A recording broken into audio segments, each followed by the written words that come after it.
नमस्कार बच्चों।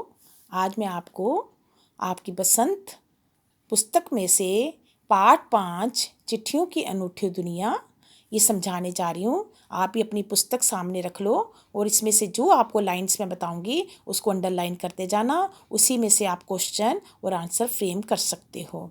इस पाठ में इसके पाठ के जो लेखक हैं वो है अरविंद कुमार सिंह जी। इस पाठ में अरविंद कुमार जी ने चिट्ठियों की विचित्र दुनिया से हमारा परिचय कराया है। इसके अलावा पत्रों का उन्नयन महत्व, सभ्यता के विकास में उसका योगदान का वर्णन किया है। इस पाठ में अरविंद कुमार जी ने जो लेखक है उन्होंने ये बताया है कि पत्रों की दुनिया बड़ी अजीब और गरीब है, क्योंकि इसकी उपयोगिता हमेशा से बनी आ रही, आज से नहीं है, सदियों से बनी आ रही है। पत्र जो काम कर सकते हैं वह संचार के आधुनिक साधन जो हैं। आधुनिक साधन कौन से हैं? आज आधुनिक साधन कौन से हैं? जैसे मोबाइल, फैक्स, व्हाट्सएप, किसके कितने कितने साधन हैं जिससे हम मैसेज भेज सकते हैं, फेसबुक।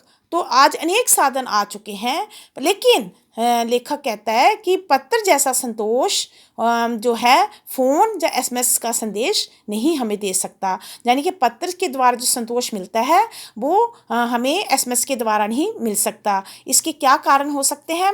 जैसे आप एक उदाहरण मैं आपको बताती हूँ कि अगर आप पत्र से और इसमें दोनों में क्या अंतर है, मैं आपको ये बताने जा रही हूँ कि ये संतोष, पत्र से हमें संतोष क्यों ज़्यादा मिलता है। सबसे पहला कारण है पत्रों का आकार बड़ा होता है और उनका अस्तित्व जो होता है स्थायी होता है। अब एसएमएस तो नहीं है, कभी भी डिलीट हो सकता है ना, तो लेकिन इसका अस्तित्व जो है वो स्थायी होता है, जिन्हें भविष्य में हम कितने भी साल तक उसको संभाल कर रख सकते हैं।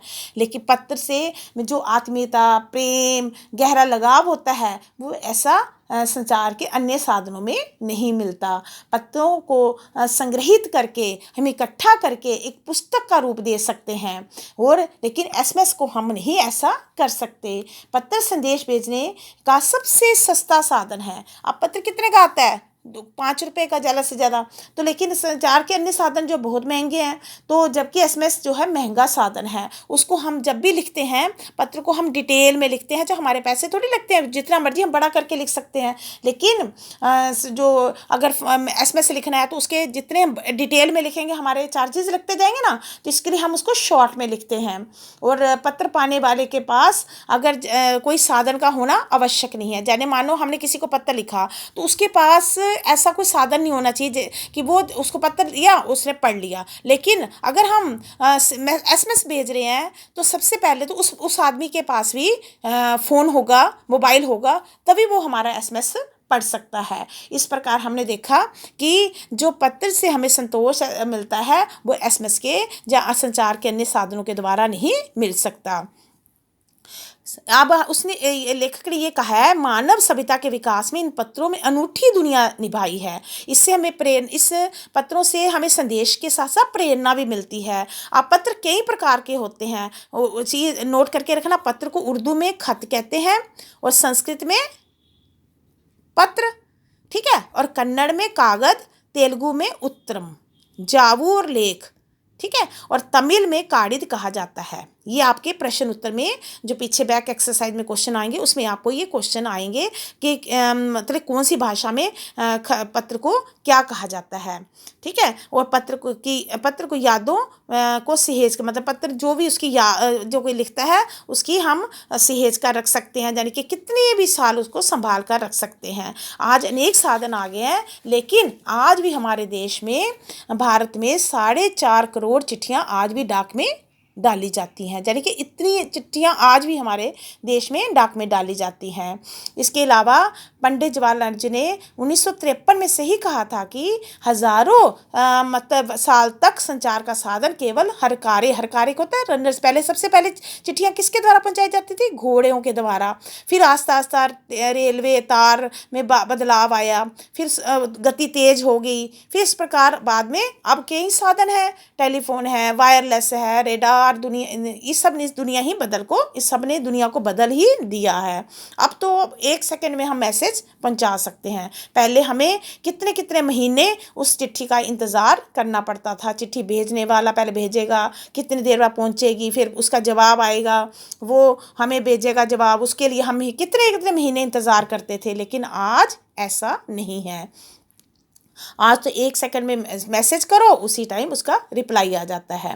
पिछली शताब्दी में पत्र लेखन ने एक कला का रूप ले लिया। ठीक है, अब जो पिछली शताब्दी में पत्र लेखन को एक कला का रूप दिया है। अब पत्र संस्कृति को विकसित करने के लिए उन्होंने क्या कि स्कूली पाठ्यक्रम पत्र लेखन का विषय भी शामिल कर लिया। अब आपका हिंदी का जब टेस्ट होता है, पेपर होता है, जहाँ उसमें आपको ये पत्र आता है ना लिखने के लिए, तो इसलिए पत्र संस्कृति को विकसित करने के लिए ही इसको पाठ्यक्रम क्या होता है, आपके सिलेबस में इसको डाल दिया है। अब विश्व डाक संघ की ओर से 16 वर्ष से कम आयु के बच्चों के लिए पत्र लेखन प्रतियोगिताएं आयोजित की गई। ये सिलसिला 1972 से शुरू किया गया था। यानी पत्र लेखन प्रतियोगिता क्या होती है, कंपटीशन, उसमें इसके लिए किया गया विश्व डाक संघ की ओर से।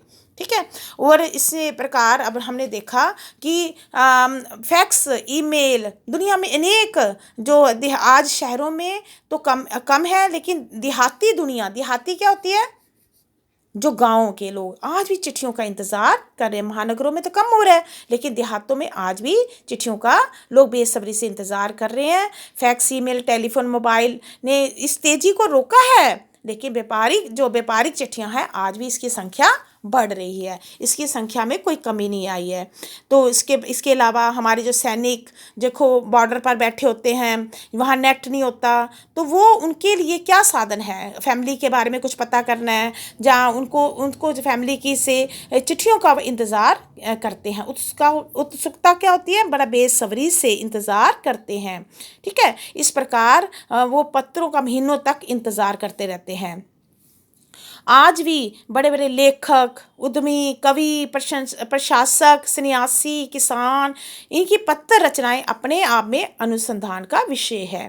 ठीक है, संचार के अनेक साधन हो गए, लेकिन ये आज भी इनकी रचनाएं अनुसंधान का विषय है।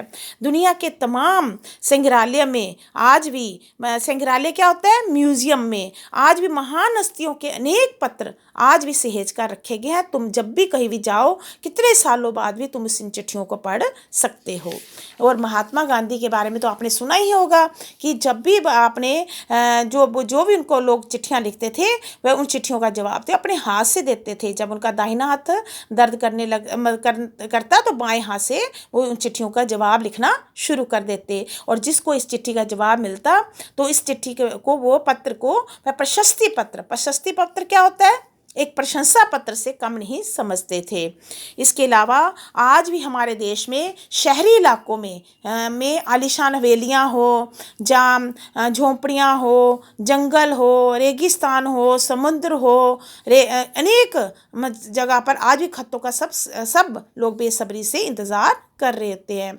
आज इसके अलावा जो दूर देहात में गांव में लोग जो है ना, वो उनका चूल्हा जो है, उनका जो खाना जाने कि चूल्हा क्या हो गया, जो खाने का खर्चा है, वो सारा मनी ऑर्डर की अर्थव्यवस्था से ही जलता है।